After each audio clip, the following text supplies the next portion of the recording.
Hi there. So my name is Raul. I'm coming to you live here from our Echo Distance Learning Studio here at the Michigan Science Center.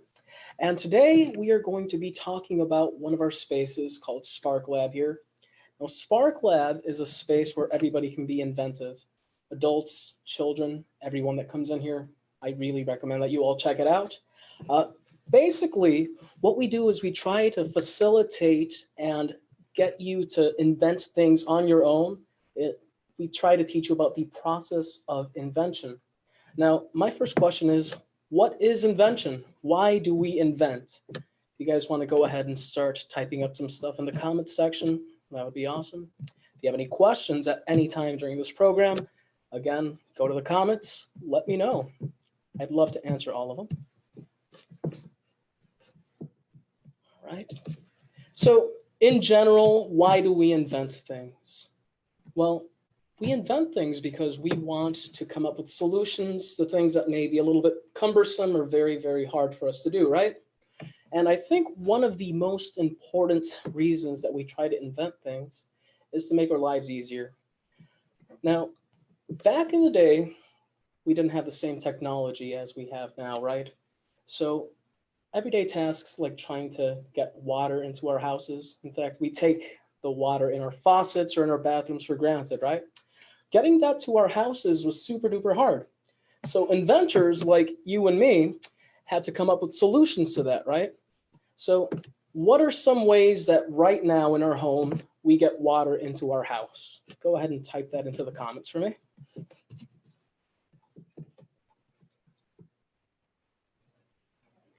Ooh, science teachers watching from home. Thank you. All right, so we can improve our lives to be easier. Love it. Imagination, that's right. I'm saying we need to invent to get better. All right, inventions make things better. It all starts with imagination. Everyone seems to be on the same page. I love it. Did you know that there is an entire process that is outlined for invention though? Let's go ahead and get that out for us. So this is what we call our process of invention. Much like you were saying, it does start with imagination. You're supposed to think about it, right? So have you ever thought about something at home that may be a little too hard? Maybe something that could be improved? Go ahead and put that into your comment section there. I want to hear from you. So our first step is think it. This is the part where you're thinking about, hey, this might be a little too hard. What can I do to improve it? And it doesn't have to be something super technological. In fact, people back in the olden days use something as simple as this. Maybe a little bit of a bucket to pick up water, right?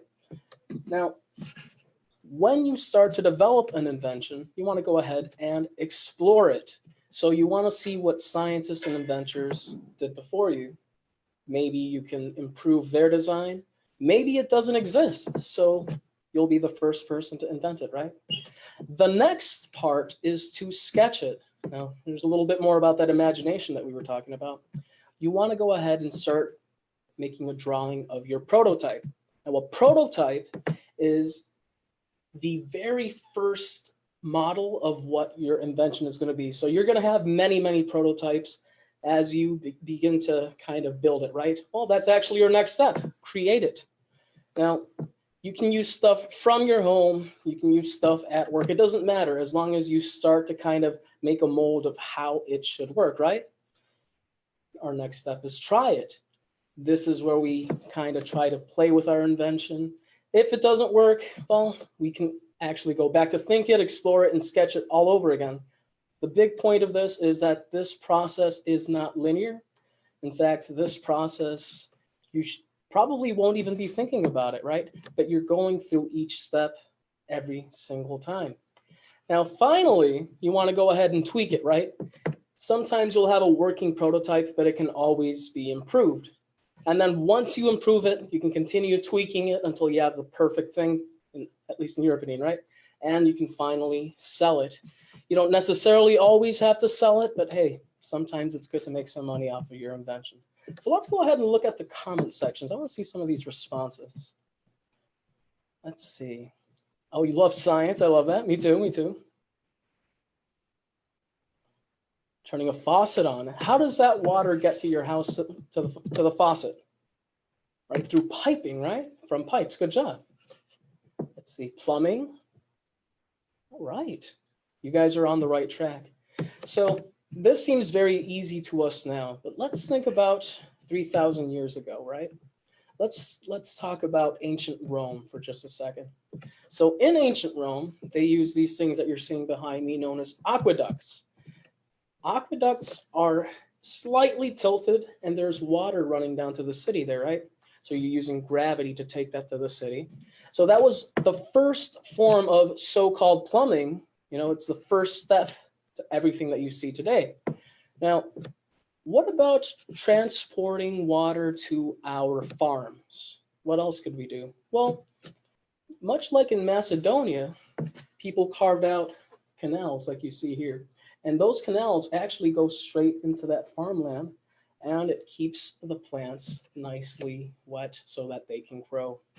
All right, so one of my favorite devices is something called an Archimedes screw. Of course, they always attribute it to the scientist and mathematician called Archimedes. And I actually want to show you the one that we have here at the Michigan Science Center. Now for this, I'm going to go ahead and turn it over to our friend Andy, who actually kind of did a little experiment with it in Kidstown. Check this out. Hi, I'm Andy, and this is an Archimedes screw. Now we're not sure if Archimedes actually invented it, but it's usually attributed to him because he wrote about it during his time in ancient Egypt. Today I'm in Kidstown, which is our exploration and activity space for kids 5 and under, and central to this space is our Kidstown fountain. Now you notice in this section right here, there's water flowing down really quickly, kind of like a river. And by moving these blue blocks, I can change the depth and the depth of the water, kind of like the canals that we were talking about earlier. You'll also notice that this water all flows down to this lower bowl at a low elevation, and we need a way to get that water up to a higher elevation, and we're going to do that with our Archimedes screw. So you'll notice, as I turn the Archimedes screw, the water gets scooped up along with some ping pong balls, and they're transported uphill to the bowl at a higher elevation, where they drop in, go down the drain, and end up down in the lower bowl ready for us to try again. Pretty cool, huh?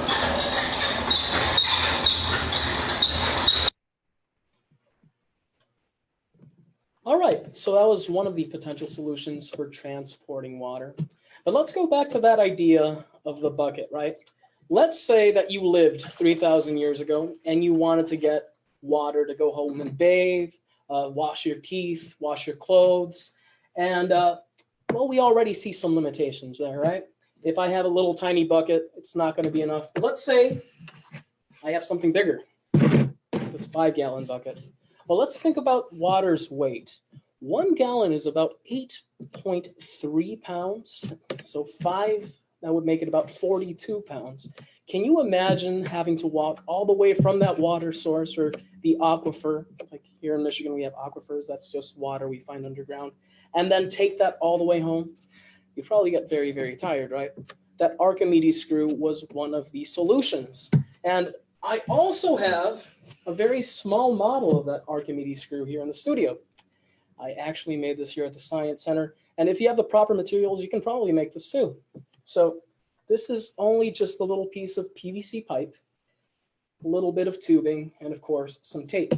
If you want to make this at home, all you have to do is wrap that tubing around, try to space it a little bit evenly. And to make it work, you want to go ahead, stick into the water, and start turning. So little by little, we're going to go ahead and force that water up there. So what's happening is whenever I turn this, there's a little bit of air. When I put it back into the water, it pushes that water in, and because of gravity, it stays down, and it starts to travel all the way up the pipe. Eventually, you're going to be able to see that water coming off of the top here. This isn't one of the fancy ones like we have over at Kidstown, so it'll be a little bit more challenging to get it in there, but it will.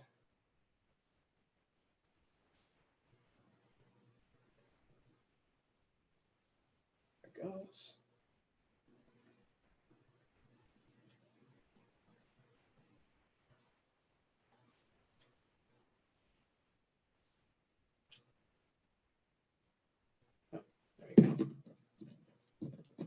out of the top. We're starting to see that little drop.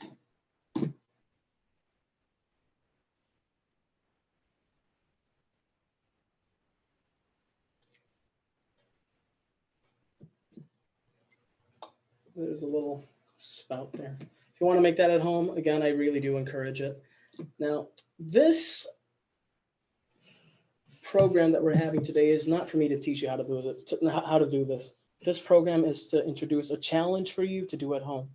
You'll notice that we're going to have a link in there for a PDF. On that PDF, you're going to have the process of invention for you and a prompt. That prompt is going to challenge you to make a water transportation system. You'll notice here on my desk, I have several of the materials listed.